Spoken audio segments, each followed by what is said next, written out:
burpees going on. Arguably one of the shittest things in here. What a fantastic vibe already. It feels like quite a small venue, certainly since it bottlenecks down the bottom.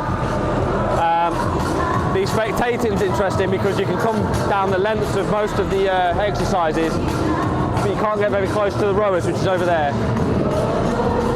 But yeah, like I said earlier, I'm not out till about 3:10.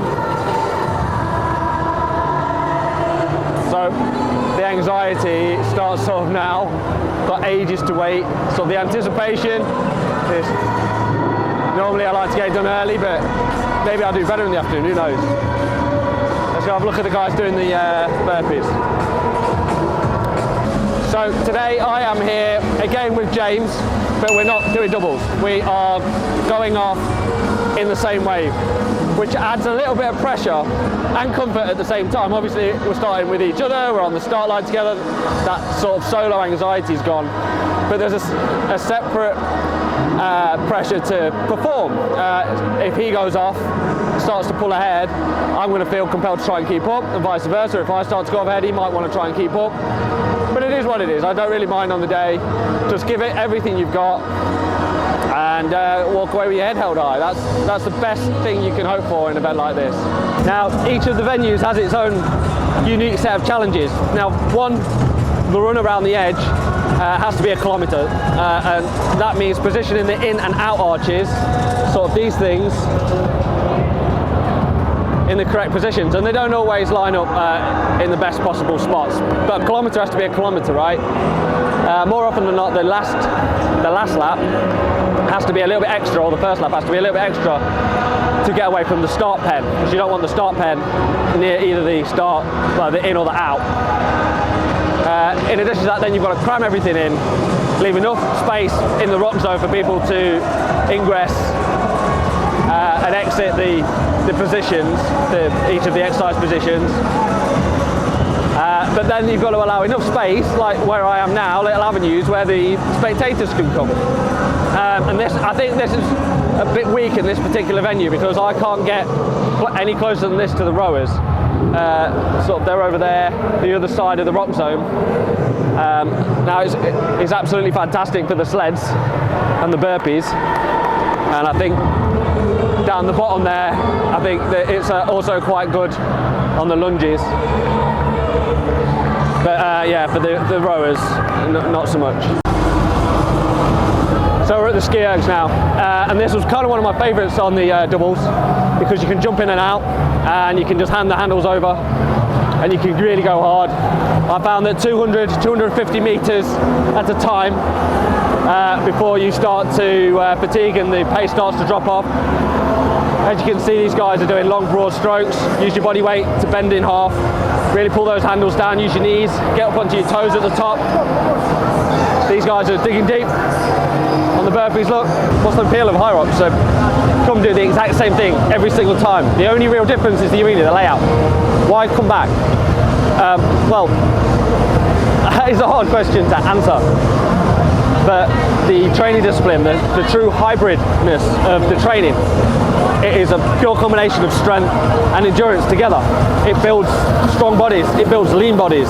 If you truly commit to the training, you end up with bodies like these guys. Jesus, look at them. And it's not just for young men. I'm nearly 43, and some of these guys are in their 40s, 50s, even 60s, and they look fantastic. If that ain't a testament to the training style that goes into this. It's getting a bit busy. Oh look! Another photographer man! I hope he takes my picture later. Now I see quite a lot of mixed couples around this time. I'm normally here around this time. I've done the doubles myself and I'm normally in the first wave on the men's. I normally see the mixed doubles go off, and it's really quite cool to see boys and girls doing it together. How they split that. There's a little bit of strategy. My day job, I work for Leicestershire Fire and Rescue Service, and today we have a couple of the brothers from the Lancashire, I believe, fire service. Is it Lancashire they're from? No, Ireland. Ireland? Yeah, oh, yeah. They are? I think Ireland. They're from Ireland. Which? Oh, sorry. You're from Ireland. Ireland. Are you just hunting firemen? Is that what it is? It's a funny video, like. Well, I'm studying next to the Peppies, and I know that I'll be on this course before long, looking exactly like these guys, hands on hips. Now, one of the things they cracked down on at Manchester, say more than Birmingham and before, was not putting your hands down more than a forearm length away from your feet. That's one of the movement standards that's lesser known, but really quite important. I got a couple of warnings, but these guys look like they're doing it just perfect. So it's amazing. Like a tidal wave of people will pass through an obstacle, and then it goes silent, like eerily silent, until the next wave. And over time, the waves start to blend together until there's a constant stream of people. Certainly when the men's release. All right, so we're at the rope pool, and this is a hard station. It's oddly hard because it taxes your legs and your arms together. First run, maybe first run and a half, I like to go hand over hand, use my arms to sort of preserve my legs, but you fatigue real fast on your arms, real fast.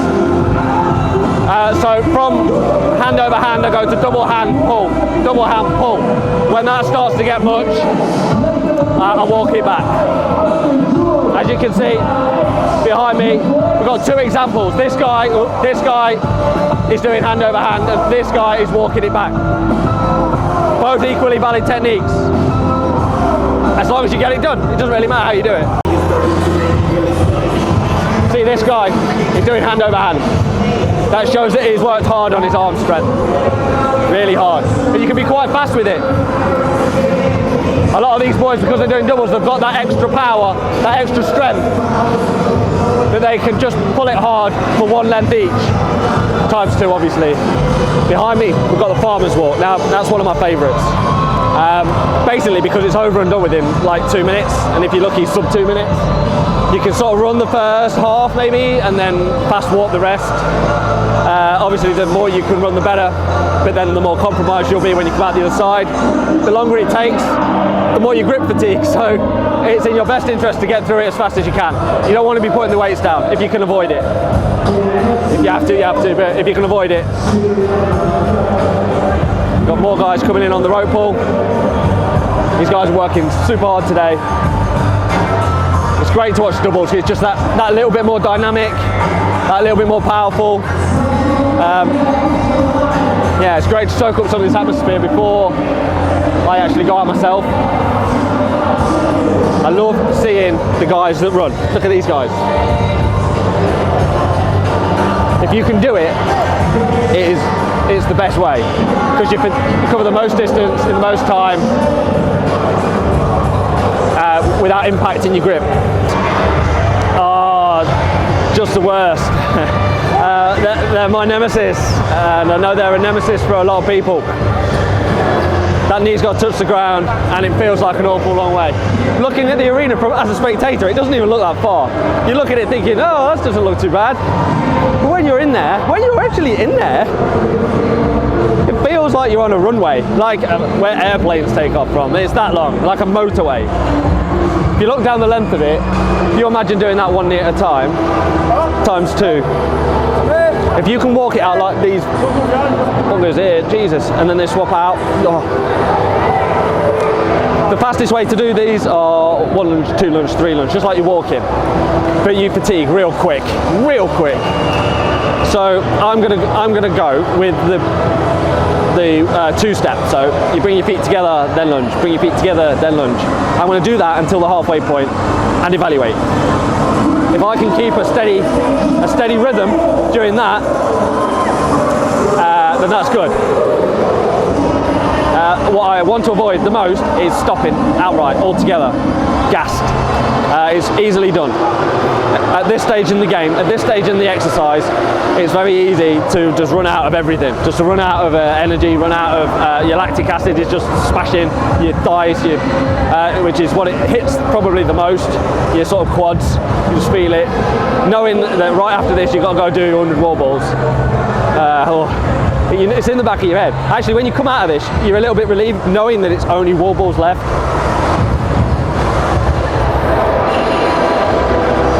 If you look at this fellow behind me, he's doing the two-step as a little example of what I meant by that. These guys on the farmers are proper grafting, as are these guys on the lunges. They are doing sterling work. It's great to see other people doing it. When you're going around, you're in your own place, you're in your own head, facing your own demons. But seeing and cheering other people on is really quite cool. Seeing these guys, look at them, running with the kettlebells. Fantastic. I think at some point in the not too distant future, I'm going to have another go at doubles, because I really quite enjoyed it. So behind me, just there is the screen, which tells you as you run around. Just sort of here, there'll be a mat that you run over. It registers where you are, and it tells you. There it is. It tells you what run you're on and what exercise you're on. So it'll say lap 1, lap 2, exercise 1. So every time you go around, it'll say something slightly different. The only thing you have to watch for is it when lots of people are going through like this, that goes down really quick, and in the moment, locking onto your own name can be in just that short space of time from the mat to the screen. You don't always see it, so it's great to have, but don't rely on it 100%. I'm quite tuned into it when I'm running on my own, but when I was in doubles, I kind of zoned out a little bit. Here's what it is. So we're at the wall balls now. The spectating is not the best. It looks really, really, really busy around the outside fence. Okay, so we're at the wall balls now, and you can see these guys, absolute Hercules of men, glistening in their own sweat, abs for days, smashing, absolutely smashing these wall balls. And the quality control on these squats is exquisite. Alright, so I've just been inside the arena. I've watched doubles, mixed doubles, walked around, shook a few hands. It's nice to be recognised by a few people and bump into people I've met on the forums and stuff like that. The event is well underway. It is mad busy in there. The arena feels like smaller, almost as small, maybe even smaller than Manchester felt. There are a few bottlenecks, certainly around the wall balls and the finishing area. And the hairpin bend looks interesting, to say the least. But the event will start for me in a few hours. So back to the hotel, sort my bits and bobs out, and start my pre-race prep. Feels a bit weird being later in the day. I've got loads of time to kill. So off we go. See you soon.